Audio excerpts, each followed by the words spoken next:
On behalf of the APGF, I would like to welcome you to this panel discussion on what is green politics.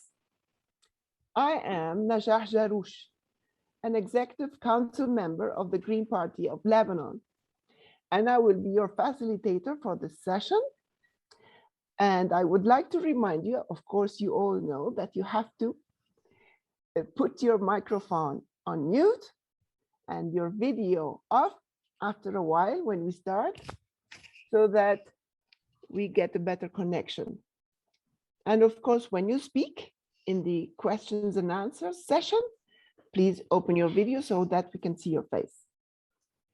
I would like to remind you that the discussion is being recorded, and so that we can also share it with the people who couldn't join us today. If possible, put your correct name on the Zoom so that we connect with the name whenever the question is raised. Hello, Dominique.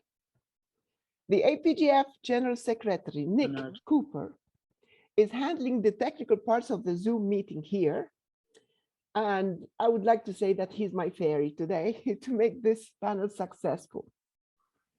Please be aware that we will mute your microphone if it's on during the meeting, and Nick will remove anybody who is abusive of or having an unacceptable behavior. Also, if you are a participant of the APGF AGM, the annual general meeting at 6:30 UTC, remember that the AGM meeting uses a different Zoom link, so you have to go to that link. You can find it in the calendar invitation and in the agenda document or in the emails. With that said, welcome to the discussion. And we are very, very lucky to have great green people here. Ade Zarur from Lebanon, Rikiya Adachi from Japan, Hollo from Australia, and I'm not sure that is Ade here. Ade is coming soon from Indonesia. It's a long way to come from Indonesia. Okay. They are wonderful activists and thinkers. So thank you so much for your time to join us in this session, dear panelists. Today's topic is about the deeper levels of green politics and why this approach is what we need to solve the challenges facing the world today. We won't be discussing specific policies or positions about specific issues, but our speakers can use their own examples as they want to explain more. Instead, we will be looking below the surface.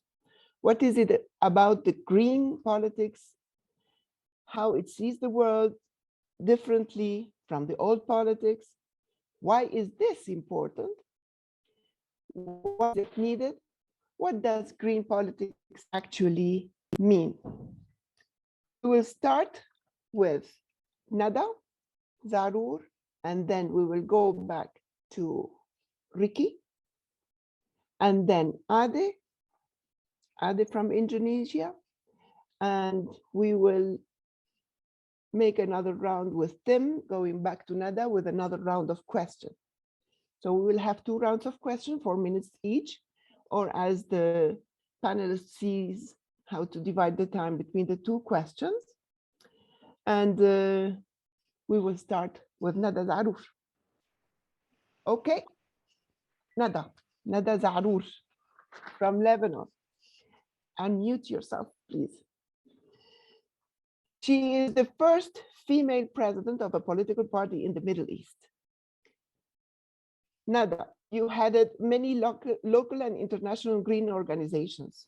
You created a green movement gathered along raising awareness and visibility of how crucial is green for a better welfare and climate. You have many awards of your green contribution on sustainable scenes in Lebanon. Tell us about the green genes, the chromosomes that you have on your genes in your system? Where did they come from? You ran for municipality and parliamentary positions in the last elections in Lebanon. Are voters aware of green politics, or are they behind? What is needed to enhance a green pressure movement in Lebanon according to your experience? The floor is yours. Yeah, thank you so much, my friend. Good morning, everyone. Actually, I love that the jeans, the green jeans. I never used it, you know. It's a very hickey secret key. What is my secret jeans? I think I'm a woman, I'm a mother, I'm a leader. This is all comes together, they are mixed together. So actually, as you know, through my CV, I studied political sciences in addition to my musicology and the history of music and analysis. So this is my background that helps me to understand more the nature and listen more about the nature needs. That's how it started in the beginning. Of course, I've been active politically ever since 2001. My experience through my life, I taught myself and I learned many things besides my education, that I attended several national training courses on the role of citizen and non-governmental organizations in policymaking. And of course, in environment and conservation, in development and strategic development. And I participated in several international conferences and training activities on environmental issues in many countries. So I traveled a lot, I learned a lot, I trained myself. Because this subject, it's like science, we are learning a new major.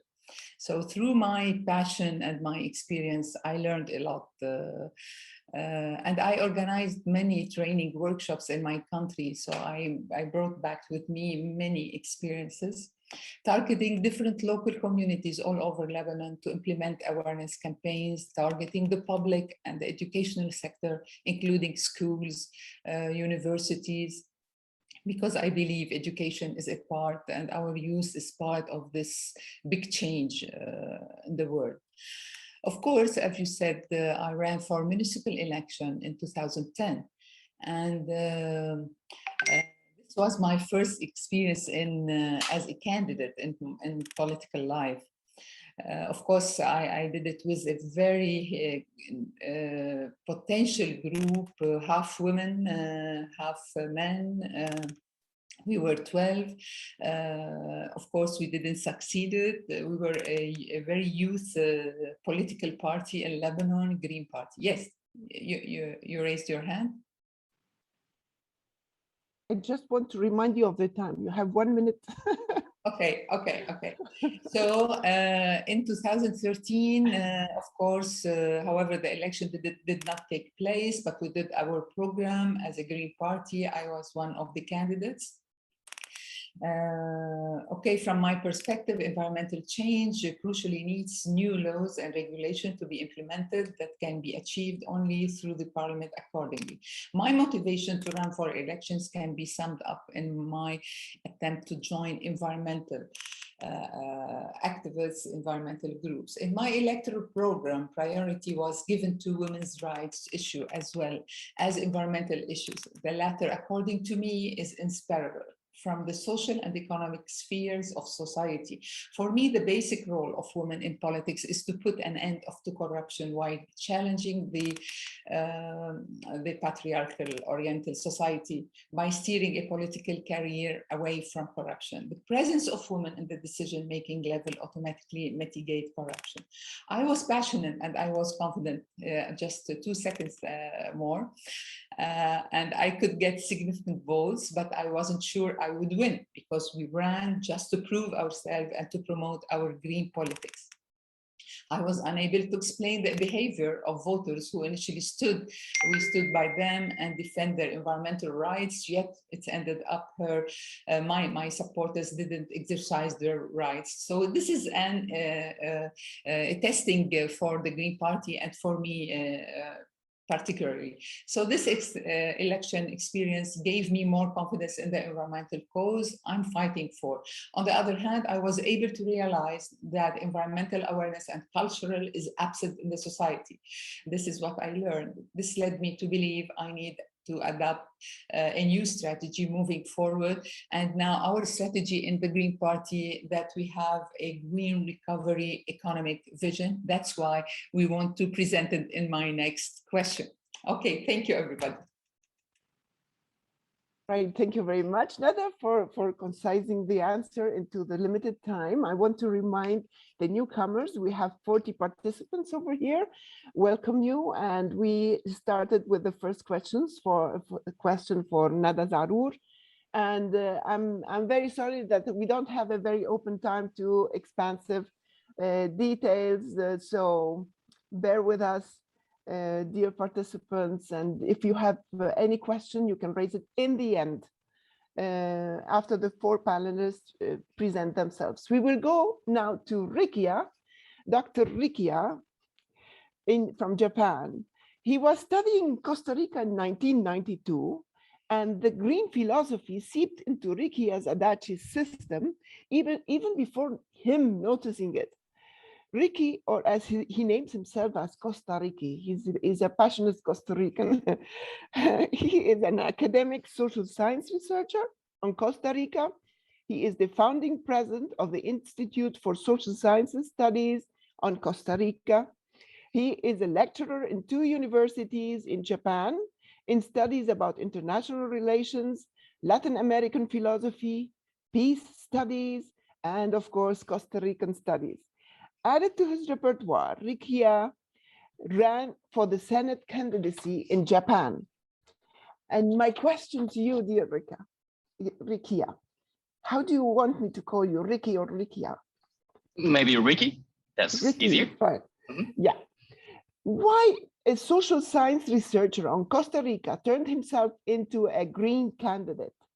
What triggered the green blood into your stream? And you said 3 minutes, 4 minutes, so that the second question would be expansive. Yeah, go ahead. Okay, thank you very much. To make it easier, I'm gonna share my screen. So thank you very much, Najat. So I am Rikiya Adachi from Greens, Japan, and I'm originally an independent social science researcher about Costa Rica since 1995 or something like that. And of course, I got involved in green political movement since 2003. And the key point is why an academic researcher of social science studies on Costa Rica got involved in the green political movement. Then here's why.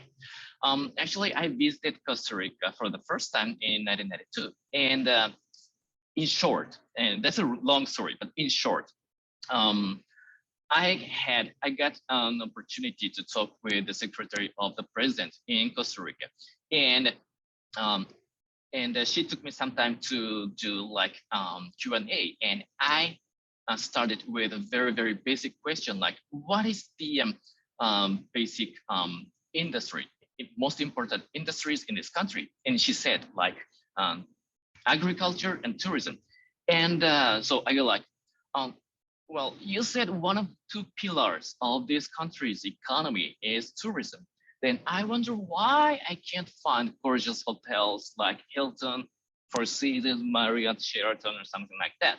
Well, now nowadays they have such kind of hotels a little bit, but at that moment the most gorgeous hotel was Holiday Inn. So I was wondering, and she answered like this: "Look, Bar, rapid economic growth with vast foreign investment will bring some bad side effects. For example, inequality, insecurity, drugs, etc. And our criteria in this country doesn't necessarily depend on the economic growth so deeply, but on people's well-being and happiness." And I go like, what? Because I agree with that opinion, but I have never heard such kind of words from the politicians or bureaucrats or something like that. It means that I didn't know the Greens' existence at that moment in 1992. And so I started learning and study about Costa Rica, and basically from the philosophical point of view. And what I found there is just one word, which is pura vida, which means literally pure life in English. And that most spoken word in Costa Rica as greeting or everything, but everything positive. So everything positive means for them, for Costa Rican people, pure life. Or I found that I should think vice versa. Pure life is everything positive. And for pure life, what's in it are, for example, life, health, education, democracy, justice, security, sane environment, etc., etc.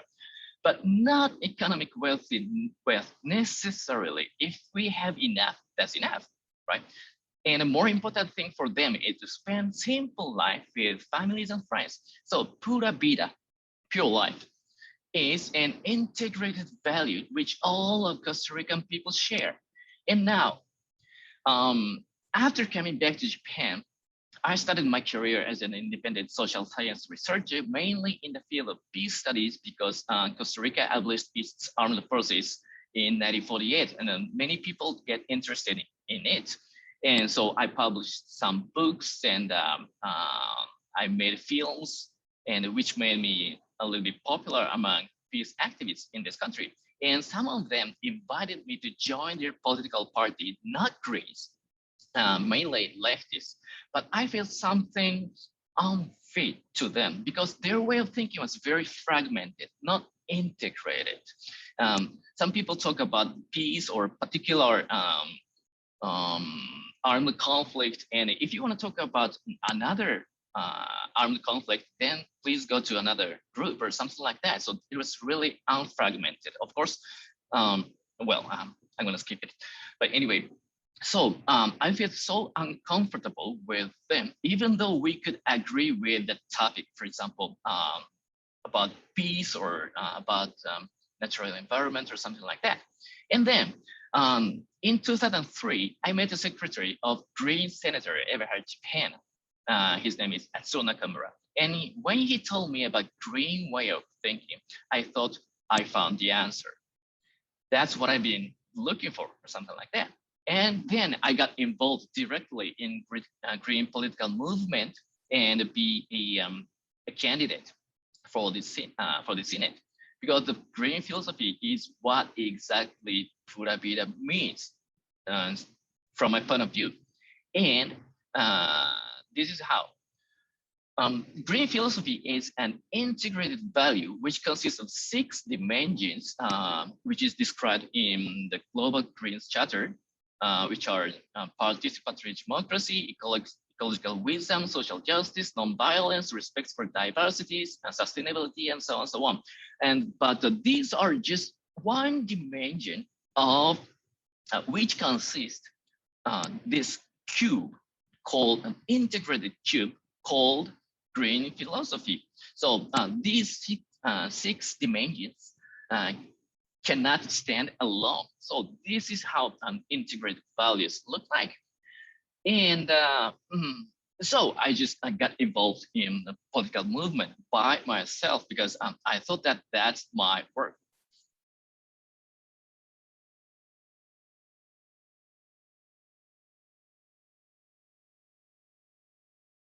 Naja, I can't hear you.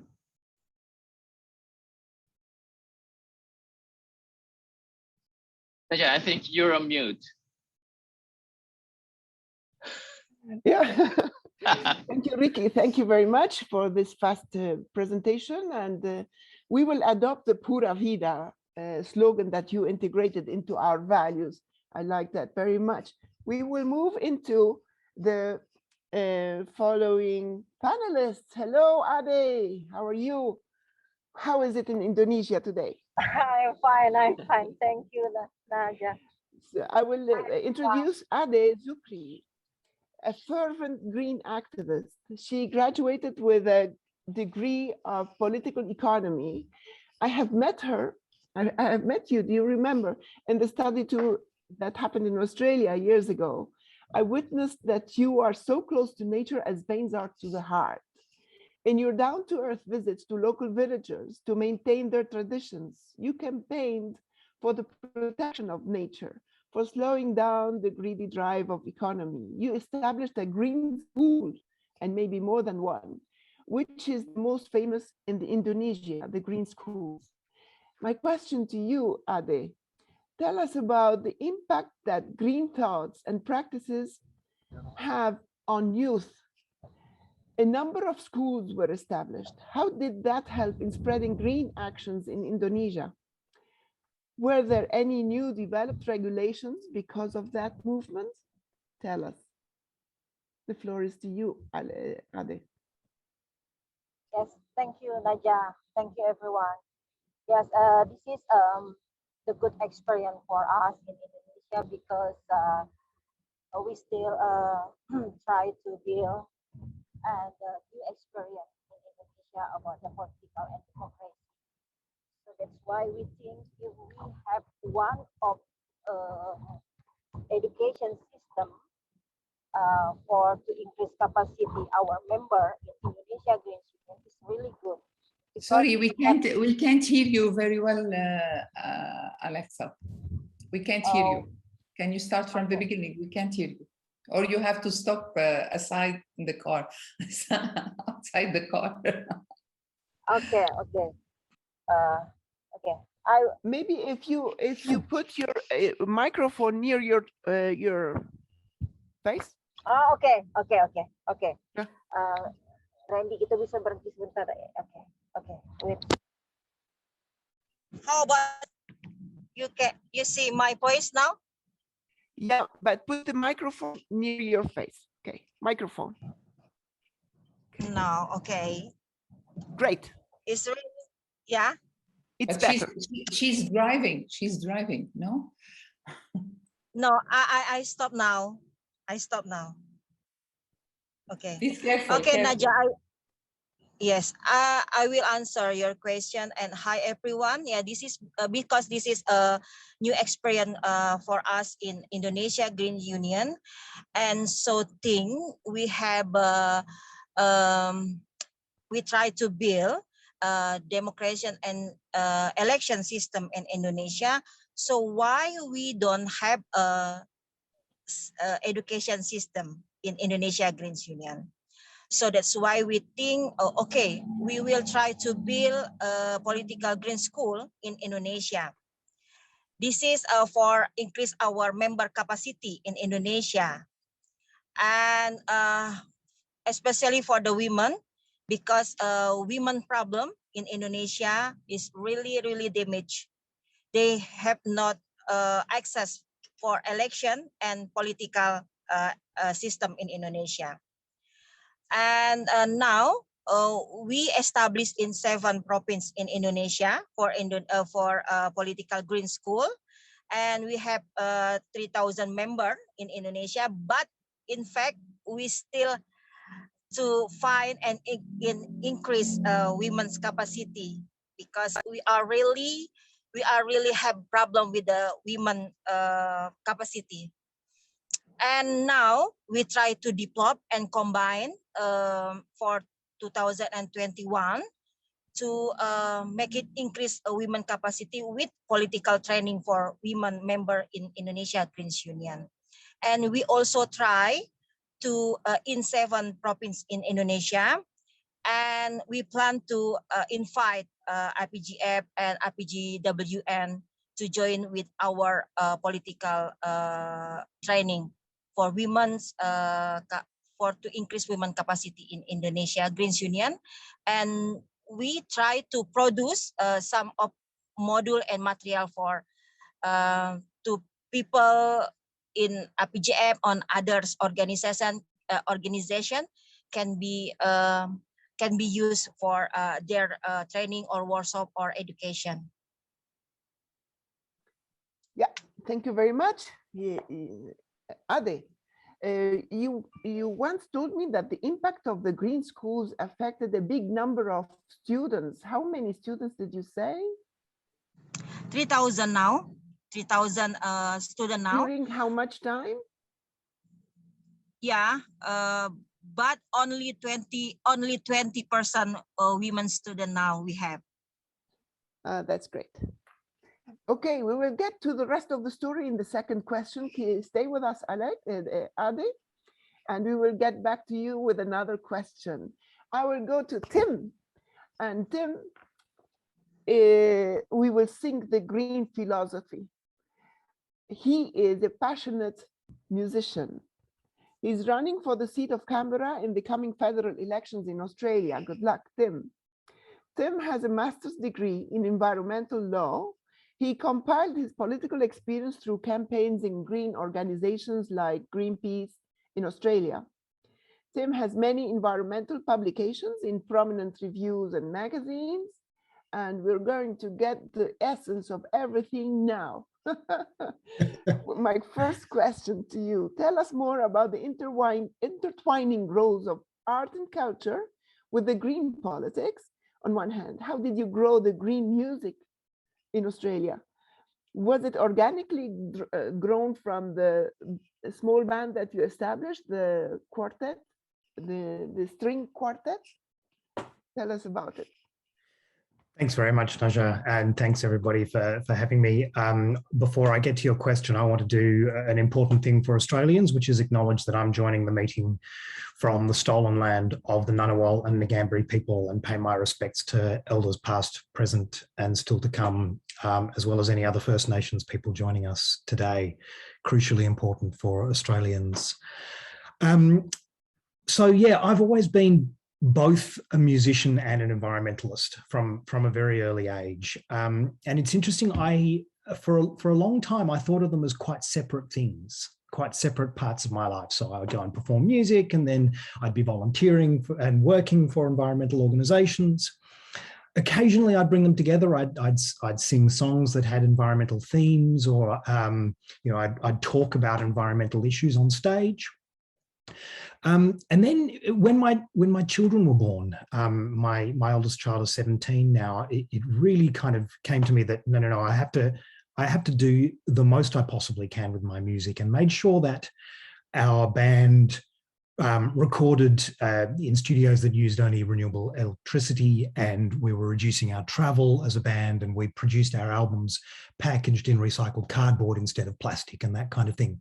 And when we did that, I started talking to a lot of other musicians about it, and kind of really starting to build this conversation about using our music both to communicate change, but also to lead change practically, and the difference that that could make. The other side of the picture is that at the time I was also working for Senator Christine Milne here in Australia, in the Australian Parliament, and at a time when we were managing to negotiate and deliver an extraordinary package of climate change related reforms, which were absolutely brilliant: a carbon price, a renewable energy investment bank, some amazing things. And then an election changed the power dynamics, and a whole lot of that, most of it, was torn down. And that was a real wake-up call for me, in a sense, to kind of jump onto the role of music and culture in changing our society. And it was kind of at that point, I think, that I truly started to understand that green politics, as each of our other speakers have spoken about in interesting ways as well, the green politics isn't just about changing laws. It's actually about changing minds. It's about changing social norms. It's not just about changing the structures that government can manage and control. It's about changing the superstructures of ideas that actually influence what we can and can't do. And music has an incredible role in that. Music, in a sense, for me, one of the key words about environmental politics is interdependence, this understanding that we are all individuals, but we come together to make up this amazing complex whole, an ecology, a social ecology. And music is all about interdependence too, both for the performers and the audience, and it brings people together in this amazing transcendent way. So Green Music Australia, the organisation that I set up out of my performances and my environmentalism, was really about how we can change our behaviours and change our practices in ways that influence social change, really deep social change. And I think that's a crucial thing that many Greens activists and parties around the world do in different ways.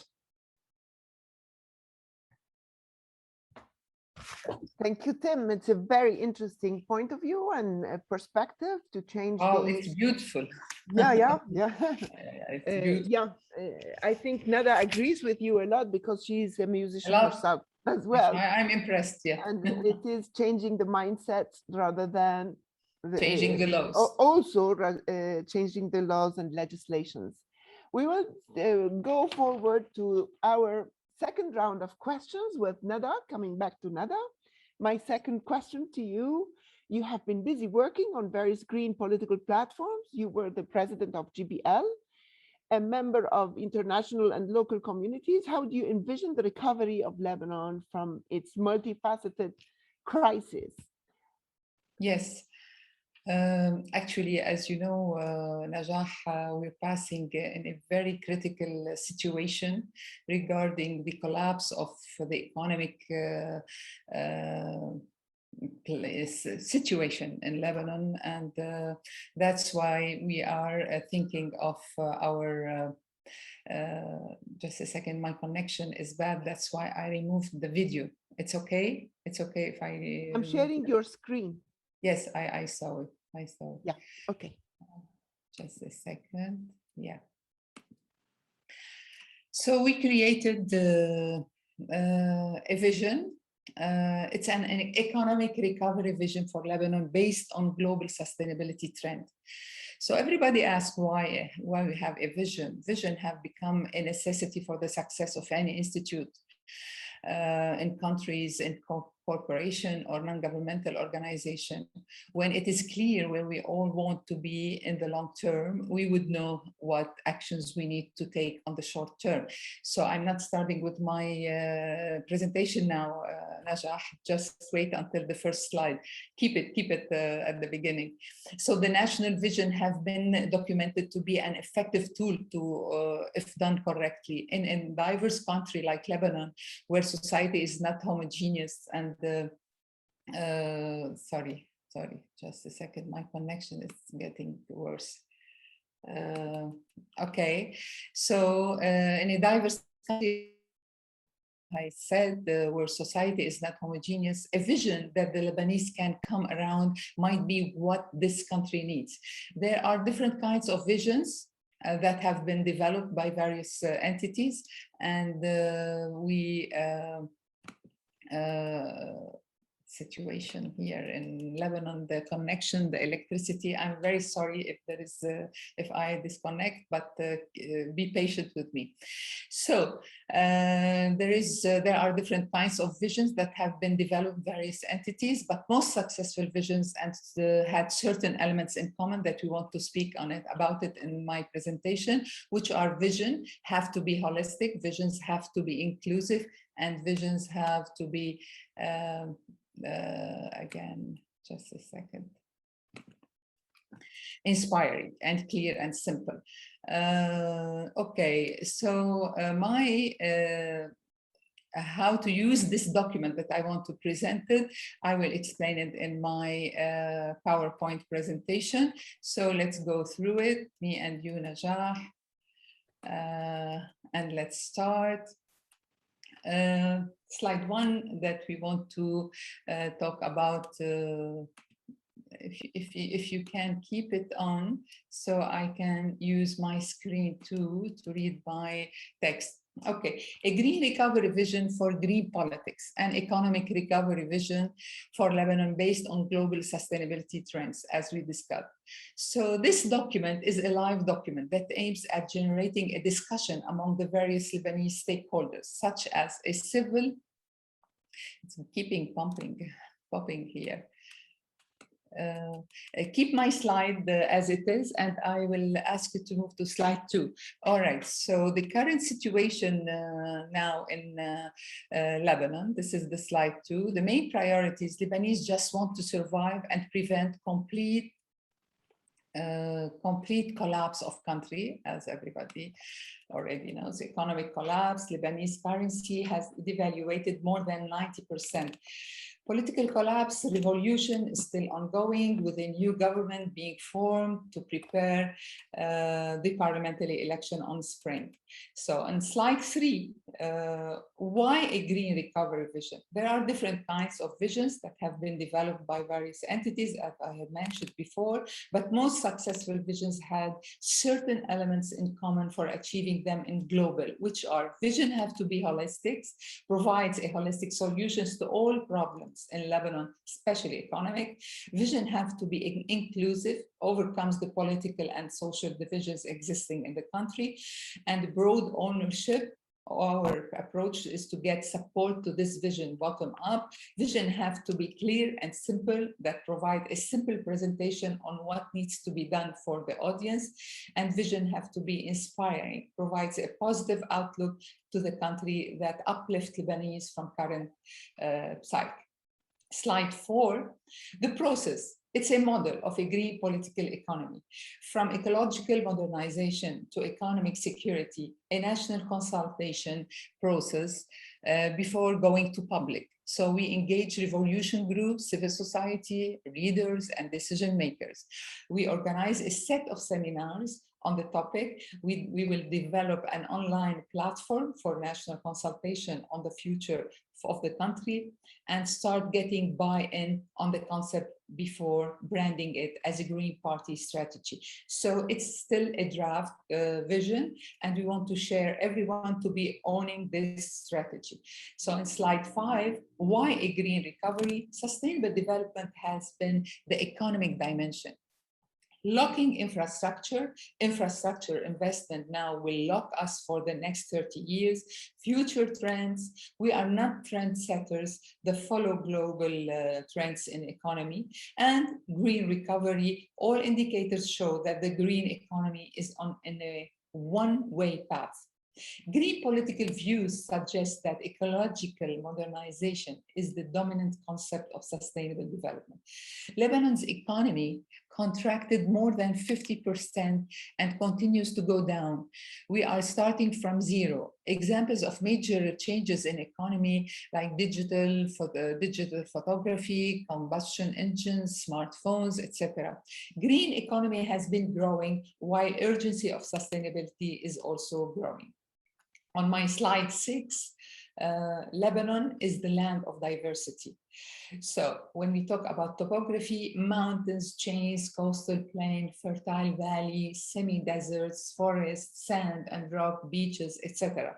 So the fauna and flora, more than 45,000 species, meeting point of African and European biodiversity.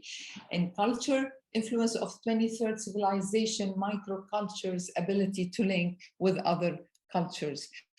This is a plus to our small and beautiful country. In slide 7, we will target the energy.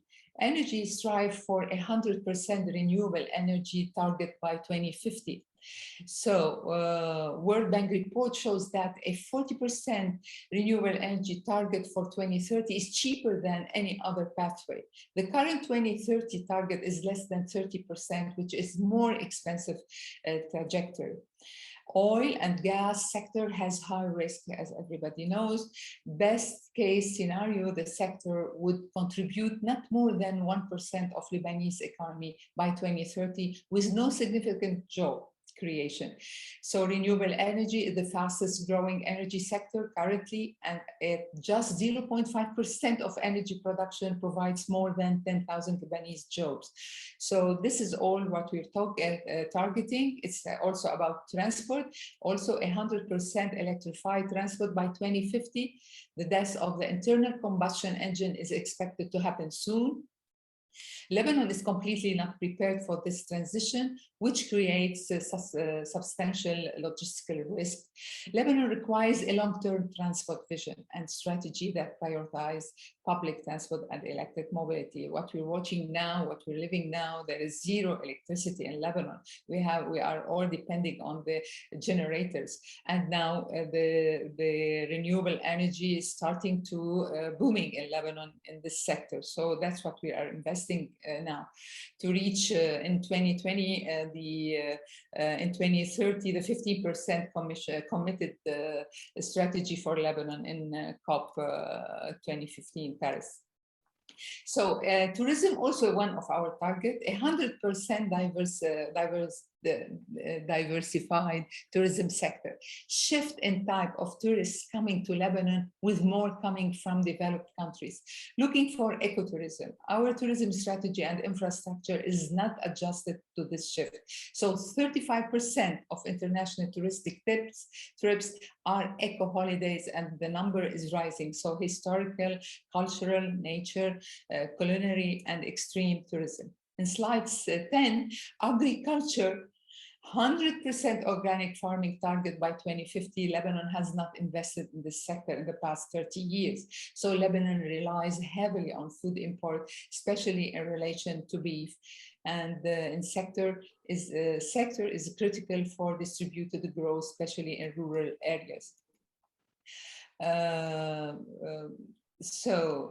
Okay, and higher quality are sustainable crops, opening new markets, especially EU aligning with the new Green Deal. So food security should be a pillar in the agricultural strategy.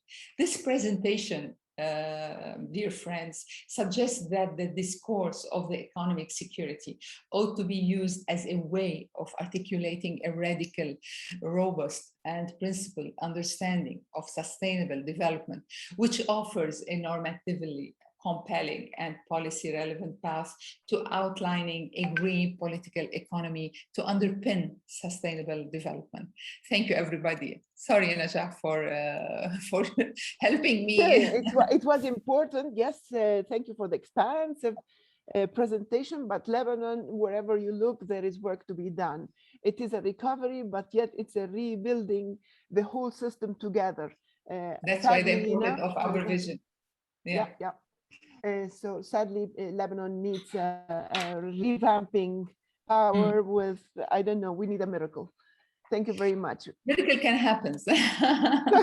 We have to change minds. We have to change minds. Like Tim said, Yes, like Tim said, we have to change the mindset here in Lebanon. Thank you, my dear friend. Thank you. Ricky, we come back to you. And my question to you is you have published many books.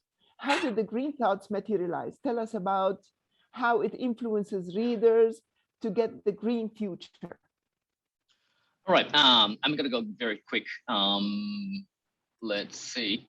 So after running the candidacy in 2003, what happened?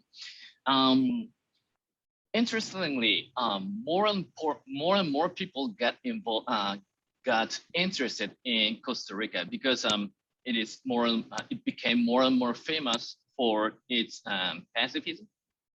As a peace country, which abolished the armed forces, and environmentally friendly country, or very rich country in nature. And many people got interested in Costa Rica, and many people asked me about the secret of Costa Rica, so-called, like why they could abolish the armed forces, or how they could have kept unarmed for such a long time. This is like 78th year of the no army, and how they could accomplish, for example, almost 100% green electricity and so on. And actually, they accomplished almost 100% green energy in 2015. I mean, the year of the Paris Accord. And my answer is very simple: because of the value they share in common. That's what I said, pura vida, pure life, right? And the next question is like this: then how do they keep that value for such a long time? And my answer is also very simple: by trying to strengthen that value, which means people's movement, and very, very simple. And I always go like this: if you want peace, or carbon-free society, or more just society, or something like that, whatever, you should be green first. You should have an integrated values which contains everything and which is interrelated with each other. And you should take action, and you should be political, because it can be accomplished through participatory democracy. And to tell this story, I wrote Green Thoughts in 2003 before the national elections were held in Japan. So this is my book. And well, I have some challenges, but as well as hopes. And telling story scientifically may not a very effective way, especially in the field of social science studies. It's a little bit difficult to change the world, society, or politics. But I got another thing learned in Costa Rica, which is the change will take time. Not always, but in many cases. For example, Costa Rica took 20 years to achieve the treaty on the prohibition of nuclear weapons. And they took 30 years to establish the Inter-American Code of Human Rights. And they took actually decades to accomplish nearly 100% renewable energy-oriented electricity, etc., etc. And so we know that it's very hard way to accomplish the green politics or green to apply the green policies in the world, but it's not possible, and it just takes time. And if we keep on moving, we can do it, but in an integrated way, and strengthening our values. So that's my story. Thank you very much. Thank you for the fast presentation and the value, again, pura vida, we will remember it forever. It's the value of pura vida. Ade, Yeah, Nadia, sorry. You explained in the first question that you have the green schools and you incorporated about 20% women in them. How do you gather more women to be inclusive in the training schools, green schools? And can you tell us about the trainings? What are the titles of the trainings? How do you prepare them? What is it that they need in that green school? Yeah, Nadia, before I answer your question, maybe I would like to giving some more information about why we try build Indonesian Green Union, and after that we build Indonesia Green Political School, because in our organization was established to build a democracy system and a fair environment for all its citizens in Indonesia. And we also works hard to ensure that democratic and political life of its citizens turn fairly and without pressure. Everyone must live in balance, justice, and prosperity, so that there is respect between human and other living things. And this is the background when the world community in the 70s saw countries between countries competing to build infrastructure aimed at the modernity of their society, a symbolic beacon of a country's progress, intelligence, advanced technology. Then at the time, a new beginning called advanced country was started. Advanced countries were competing. The competition built many symbols of progress so that they can be called an advanced country, not left behind and superpower. And also we think at the time difference began to occur that were so-called advanced, developed country, of course with many criteria and paradigm. Many developed and poor countries live very humiliated to be called citizen of a developed country. The people want to become advanced and modern society, duplicating a form of progress built by advanced country without knowing what it means to be an advanced human being, or why so assumed to be a community of developed country. And we said we have to do something to increase our bargain position and citizen with the state. Because too many infestation in Indonesia to destroy forests, to destroy village, and to destroy many things, ecological wisdom in Indonesia. So that's why political green school try to educate some of members in the village until national, and try to do collaborate and working together to increase, especially for women capacity, and we endorse them to running to election.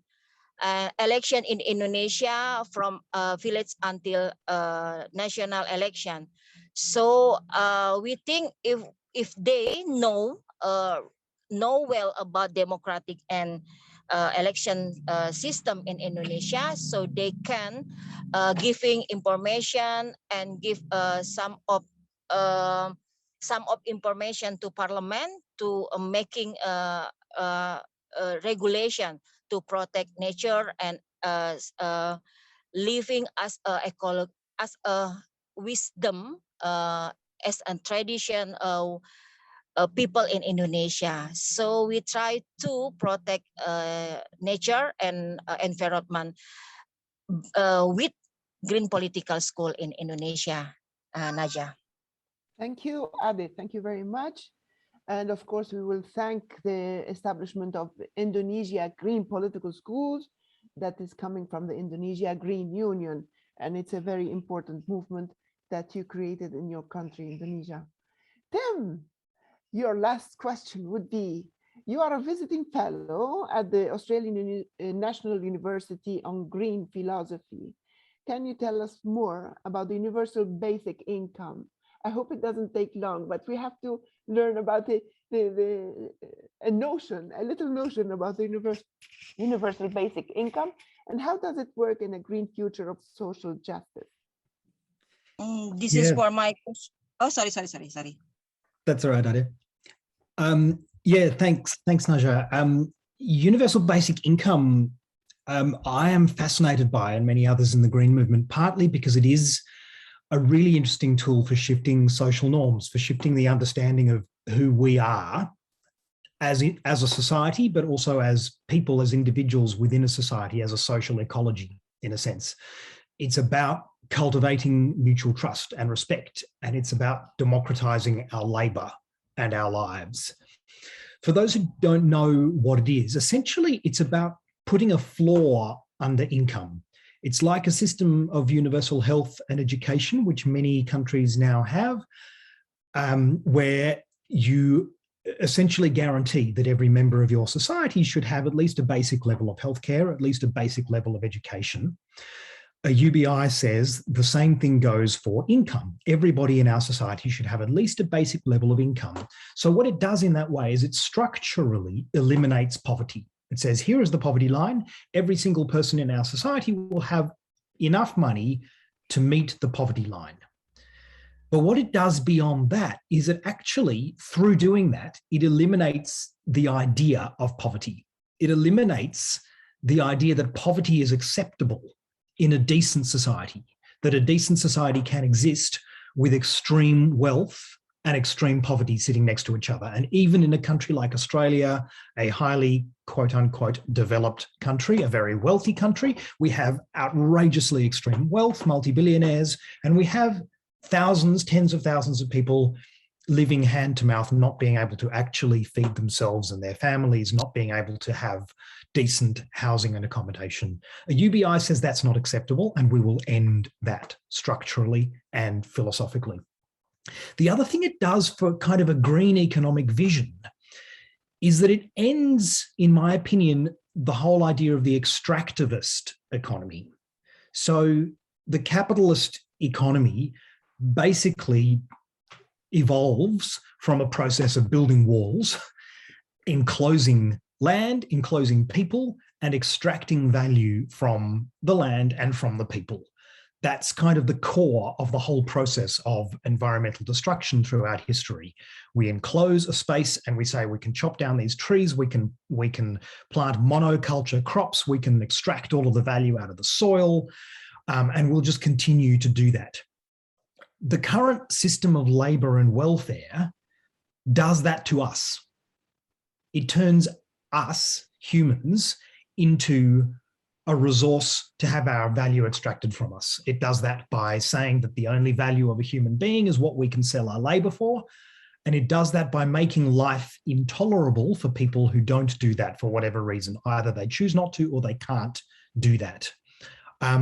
So a UBI ends that. It severs the link between the capacity to survive and your capacity to sell your labor in the market. It says, no, we will allow you to survive. We will support you to survive, and then you can make your choices about how you participate and how you contribute. So it values us for who we are, not for what we do. It cultivates trust in our society by showing trust, by leading trust. It says, we trust you as a citizen, as a resident, to live your life as you choose. And it democratizes labor massively by saying that if you are working in a job which is intolerable for some reason, you can leave because you'll have a universal basic income to enable you to survive. So it really does an extraordinary amount of things in terms of the Greens 4 pillars. It enables us to democratize. It creates social justice. It creates more peace in our society by building trust and mutual respect. And it enables us to live without constant extraction. So I think it's a really exciting idea that's building a lot of steam around the world. Yeah, I agree with you. And hopefully we can see it in the near future. It's a fantastic idea. Thank you very much, dear panelists. And I took an extract of each. Green miracles can happen with Nada. And Pura Vida, it's an integrated value into our green systems. And women inclusion will help the society to get better in Indonesia and Asia Pacific and the world consequently. And my wrapping one for Tim, there are many, but I will say one that politics is not about changing only laws, it's about changing the mindset. And hopefully the UBI will terminate the poverty. Thank you very much. And we will open the floor for the questions. But before that, I will tell you that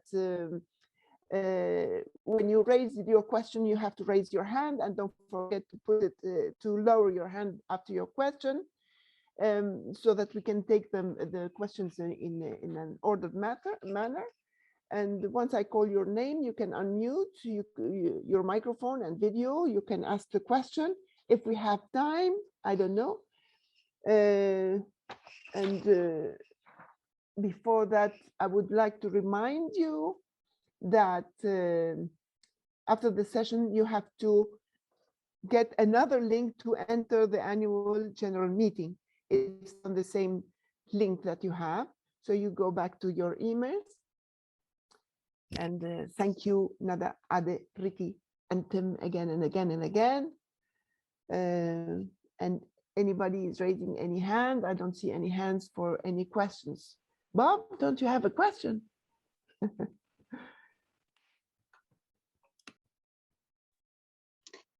I do. Go ahead, Vanda. Yes, hello everybody. It was a very nice presentation. And I just have one question, because we are a developing country and we have a lot of problems we're facing, economical crisis, everything. So how do you think such a country can help on implementing all the nice goals of the eco politics or the green politics? Thank you. Who are you addressing? Who do you want to whoever would like to answer. Anybody who has had an experience with such conditions. Okay.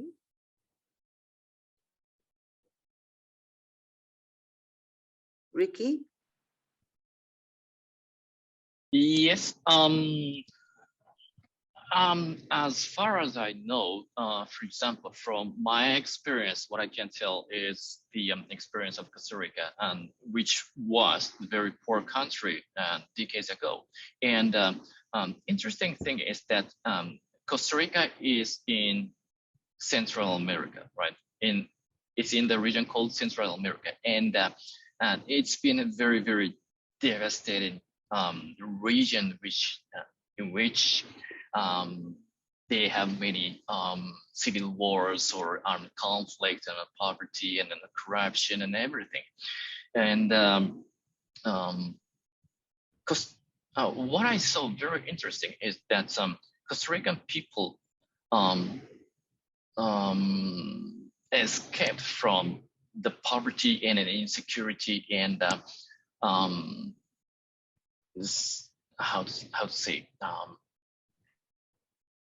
steam, such kind of thing, by not pursuing or not putting the economic growth at the first point. So that sounds, I think that may sound very controversial, but that actually led Costa Rica to a higher level, also in economics. Let's say, for example, they started cultivating, or they started reforestation in the 70s and 80s. Of course, when they were very poor still, but what happened is that they started to combine with the protection of natural environment and the economic growth, or the protection of the lives in rural areas, of obviously who were very poor, right? And so that's how they started ecotourism. That's actually the origin of ecotourism. And they think like that in every kind of area. For example, they started to invest in renewable energies, for example, and they have some oil wells, but they decided not to develop it. And doing so, they got more kind of honored as naturalist country or environmentally sane country from all over the world. And that's one of the reasons why in 2015, Christiana Figueres, a Costa Rican woman, could lead the Paris Accord. She is a Costa Rican woman, and she's a Secretary General of UNFCCC, and she was kind of trustable person from every country, because they actually accomplished kind of economic growth and protection of natural environment, something like that. So we have to combine these things, and I think that's the way that we can get out of this controversial problems. I don't know if it can be a very good answer or not, but no, thank you. It's a very good answer. And I believe that there are two ways to solve these problems, either through the parliament or through, awareness spread around. I think it was a very good answer. Thank you. May Thank I you. answer Wanda for Yes. her? Yeah, sure. Go ahead. Hello, Wanda. Hello, my friend. As we know, there are many paths to green and fair economies. And there are 5 essential actions for getting there. That's how we build our vision for the Green Party and to go implement it hopefully in the future. So there is measuring and covering, and there is reforming financial system. Third, greening economic sectors, tackling inequality, and valuing nature. So these are the 5 essential actions to get a green and fair economy, especially for the third countries in the world. So that's what I want, what we are focusing in our work, and how we want to try to, change the minds during our campaign and in the election 2022. We have to educate people how we can reach a fair economy. This is a recovery situation for Lebanon, but all the countries around the world are, after the COVID, they faced an economic crisis. So there is 5 essential points that we are working on it, and we have to take action. Thank you. Thank you very much, And Nada, Nada? and we will review Could I? the 5 points. We will go now to Dominic. Michelle, you're here also. Okay, Dominic, and then Boom, and then Michelle. Go ahead, Dominic. What is your question? Nada, Thank you, lower your Nadia. hand. I just wanted to check with the discussion on the universal basic income and such other green strategies.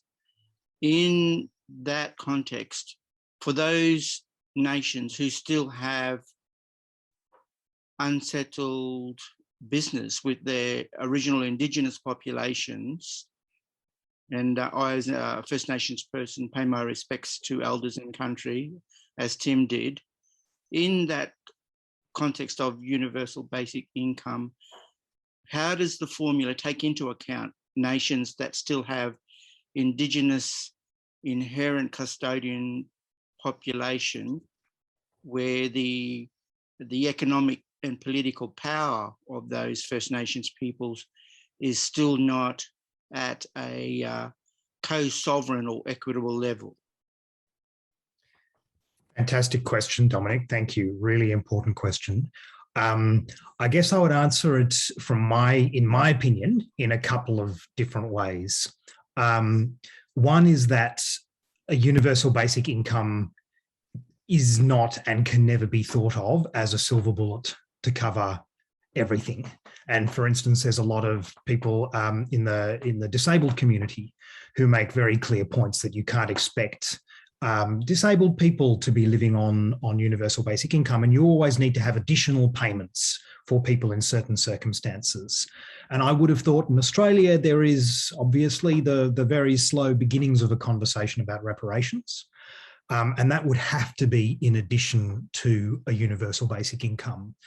One thing, though, that I do think is really important is that, of course, one of the ways that the colonising, the invading culture keeps repressing the First Nations people and continues the effective genocide of First Nations people is through wage slavery, essentially, is through enforcing the current labour economic model. And interrupting that model through the tool of a universal basic income, I think, is one important piece of the puzzle in terms of shifting the economic model that enforces the oppression of First Nations people in countries like Australia. So I think it's a small part of the picture, but it is a part of the picture, and there will need to be much, much, much more done in a country like Australia to even begin to make reparations for our past. Thank you, Tim. Thank you, Tim. May I answer, Michelle? Hi, Nadia. Oh, sorry. Okay. Yeah. If anyone have to answer with our panelists, I can wait, because we are learning more. Actually, there is a law, there is a code that says the laws of physics won't change, so the rules of economic must. So that's why we're focusing more on the economic situations in the country.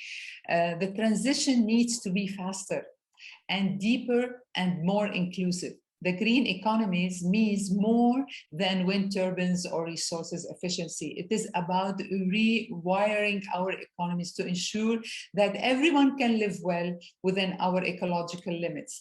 That requires deep-rooted reform. Our economies can be guided by different goals. They can be sustained by different activities. They can deliver different results. Each country's journey of economic reform must be rooted in national context and to respond to local needs. But we know from evidence and experience that there are five, as we said, the 5 essentials are for getting there. And I mentioned it before. So that's how, and I want to add and remind everyone that 62 people own as much wealth as the poorer half of the world's population. It's not fair. 60% of our ecosystem are degraded. And these 62 people really are criminals because they are greedy. And we are the poorer in this half of the world's population. We are part of it. Thank you. Thank you. Hi, Alex, Ade, do you have a question or an answer? Yeah, just to answer. Yeah, go ahead. Hi, Dominic. Indonesia is a developing country that is massively pursuing symbol to the call and advanced country or physical infrastructure is pursued in such a way. Lifestyle refers to the lifestyle of developed people. Villagers are forced to turn into cities. Cities become industrial centers, which sacrifice a lot of wisdom and traditional local destroy. And this is our experience.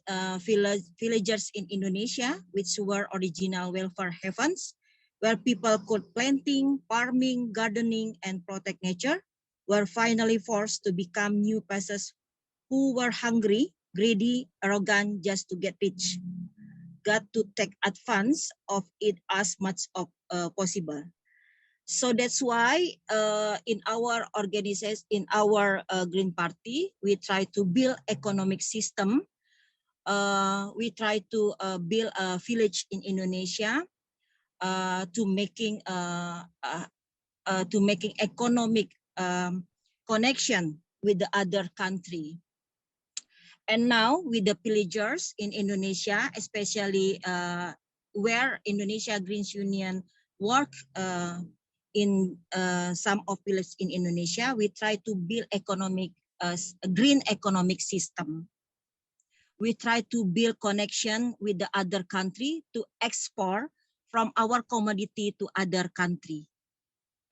And because why? Because we think if we depend on the state, they have a regulation to destroy our local community and local wisdom. So that's why we try to build a green economic system in Indonesia Greens Union. It's like answer for our problems in Indonesia, especially for economic system building in Indonesia Green Union. Thank you, Nada. Thank you, Ade. Boom. Long time no see. What's your question?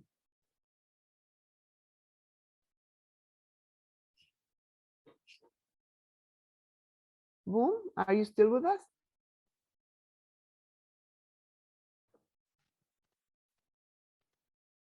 Okay, we will take the question of Boom after Michelle then. Michelle, how are you? I'm good, Naja. Thank you for facilitating the meeting so beautifully. I just had one or two comments more than a question, but an interesting observation when we talk about these things is in Costa Rica, I worked there a little bit, also not nearly as much as Ricky, just amazing work there. But interesting to note, in Costa Rica, it has the highest literacy rate in Latin America. It's 99% of the population can read and write, which is high by any country in the world. And they don't have a military. So it's a bit of budgeting, isn't it? Where do you put your funds? Where do you put your priorities? And I know, for example, in India, the highest literacy rate is in the state of Kerala, which is not governed by one of the two major parties. It's by the Indian Communist Party, but it's a very particular style of communism, and not that I'm advocating their policies, but they have the highest literacy rate, the highest education rate for women, and the lowest birth rate in India. So there's an interesting connection between all these issues, I think. And a lot of UN reports now, including the United Nations Environment Programme, are saying, particularly in non-OECD countries, education of women holds the key to a lot of these issues, and it also keeps the money in the local economy more, instead of taking the resource extraction outside the country. And Dom, I just quickly looked up if there was any Indigenous Peoples Treaty in Costa Rica, and unfortunately the issues there are still very much the same as they are for Indigenous peoples all around the world.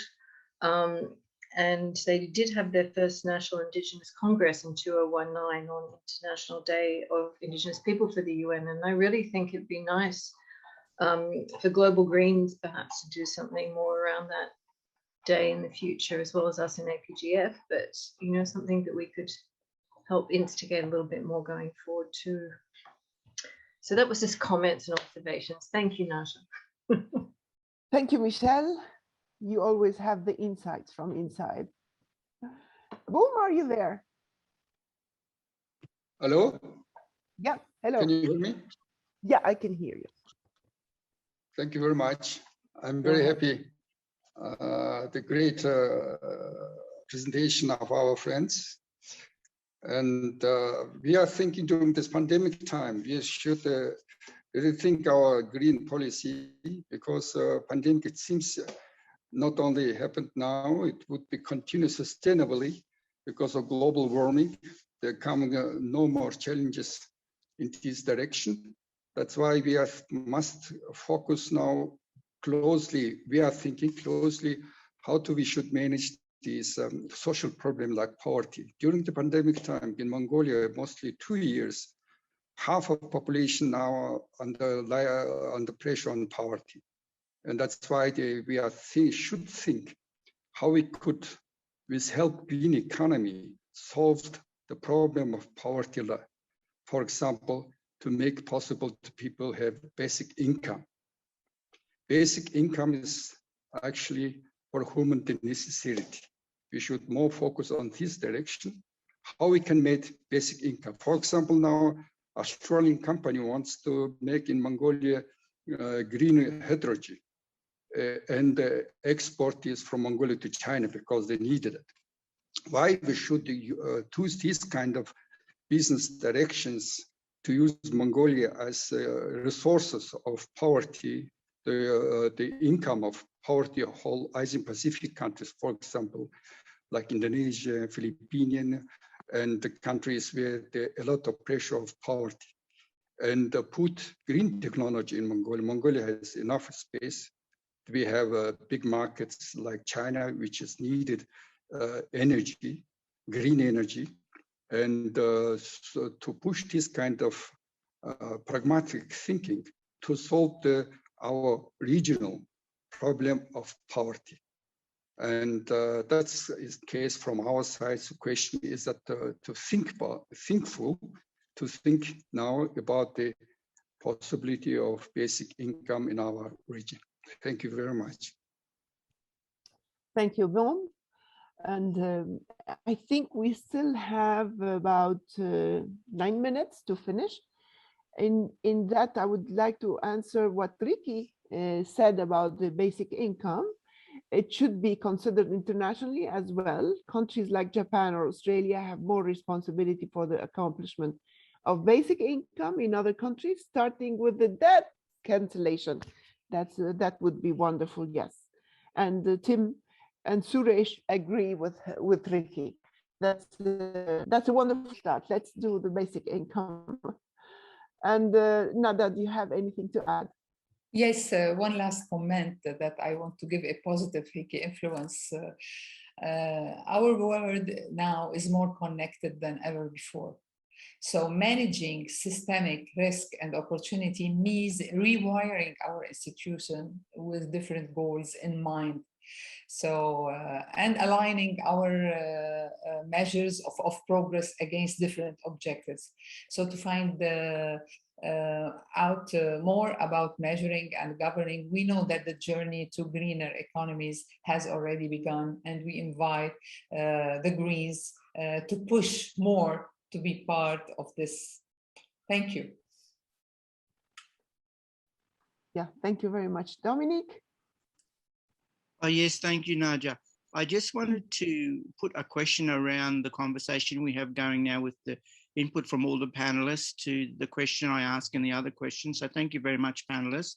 And I was particularly interested in the way that Nada described these 62 people as criminal. And I just wanted to ask if there have been studies that our panelists know of, or as a Greens, Asia Pacific Greens Federation group and as Greens, can we put more study or thinking into the context of when does greed become theft, and when does theft in this context become criminal?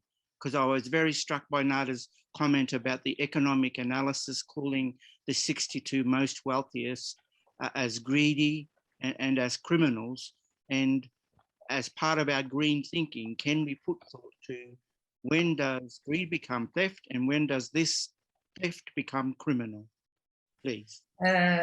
You may excuse my, the word of criminal. I mentioned I prefer it greedy more than criminals.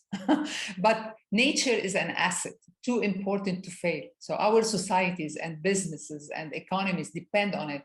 When nature is visible in financial statements, national statistics and progress reports, decision makers can understand their dependencies on a healthy planet valuing nature matters. So we are talking and making conferences, and we go to COP and come back, and then we go to COP. But the decision is between those 62% of the wealthiest people. Fairer economies are more resilient economies, as we all know, because we are green people here on this platform. Youth unemployment, persistent poverty, and highly concentrated wealth undermines progress on all fronts. So the price for reducing the gap between rich and poor is healthy societies that do not waste not waste human potential tackling inequality in core to a green economy. So please erase from the record the criminals, because I'm a very peaceful person, but they are greedy. Excuse my terms if it hurts anyone. We are a peaceful person. One can be spontaneous and out of the high emotion can say words. Yeah, it's a greedy, not criminals. But I don't know greediness lead you to aware. So let us be fair that we have to change from the bottom to top. Okay, thank you. I'm sorry, Dominic. Thank you, I'd be interested in briefly responding to that as well, if I may. Yeah, go ahead, Tim. Similarly to Nada's point, I do think the word criminal actually is a relevant one because it is theft. It is theft that these people have engaged in. They have been enclosing and extracting value from every single one of us and from the natural world. But I think it's interesting to think about the way we think about crime in Greens politics as well. From a position of peace and non-violence, we think very deeply about what can we do in our ordinary local societies to essentially eliminate the causes of crime, eliminate the dissatisfaction, the poverty, the things which drive people to what we normally think of as crime. What could we do to do the same thing at a global level in this same way, where we shift our economic models such that it essentially becomes irrelevant and impossible to continue to steal resources at such scale to become so stupendously wealthy? And I think that's the really interesting question. How do we actually eliminate that global crime, that global theft at that scale? which a lot of our policies go to. Wealth taxes, progressive tax systems in all sorts of ways, global transactions taxes, things which actually dramatically reduce the imperative and the possibility of accumulating such wealth. I agree totally. I agree. Tim. Thank you, Tim. And thank you, Nada. And this would be our last statement from Ade. But before Ade proceeds, she would be the last intervener. I would like to thank, on behalf of all the APGF, I would like to thank sincerely Nada, Ade, Ricky, and Tim for sharing their time and wisdom with us. It was a great session, and thank you very much. Whoever wants to know more about the Asia Pacific, they can go to the website, Asia Pacific Greens, one word, without any space, .org, and you will learn more about our activities and interventions. Go ahead, Ade. You wanted to say something. Yes, thank you, Nadia. And hi, Dominic. This is similar with our problems in Indonesia.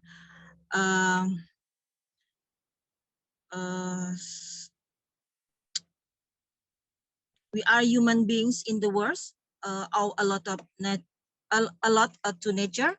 We have taken many benefits, but we forget to return it. So that's why many damage happen. The natural disaster continues always approaching human in this world. And Syarikat Hijau Indonesia also understand that there are many good things the nature has taught us and the tradition lived by our parents about how we should treat nature. Nature is the human body, where if we hurt nature, we have hurt ourselves. Many efforts have been made by our parents in the past to maintain the sustainability of nature, such as the prohibition of clearing forests by burning or clearing forests for non-living purpose. And so I want to share about the view of philosophy of green ecology, especially in Indonesia, which is still developing and living in developing and poor countries, may no longer apply in developed countries, but the view and attitudes of the life from people in developing countries have indirectly shaped many people in this world. If the forests in developing countries have been exhausted like developed countries, then the destruction will occur. Few of modern society, but destroying nature, or being human who may be considered left behind, but respect and protect nature. And the last, I would like to say, Syarikat Hijau Indonesia believes that it's not being a modern human who has many assets such as a house, car, education, which is an achievement, but modern humans are human who know themselves well. So they don't hurt nature with their hedonic desires, hedonic lifestyle desires, don't take advantage of nature, except to use their academic intelligence to make technology, innovation, and meaningful change for the survival of nature. We believe that nature was created by God to guarantee human life fairly, not to become a human being with other humans to be different, or they are classes, some are oppressed, humans are born into the world to cooperate with nature to build a balanced and harmonious life. Thank you, Nadia. You're welcome, Ade. And I'm very sad to say that the meeting for the AGM has already started at this minute, and we have to end the session. Thank you again. Don't forget to link to the AGM link. And once again, we would like to thank you and build a green future together. I hope you have a wonderful rest of the day. Thank you, everybody.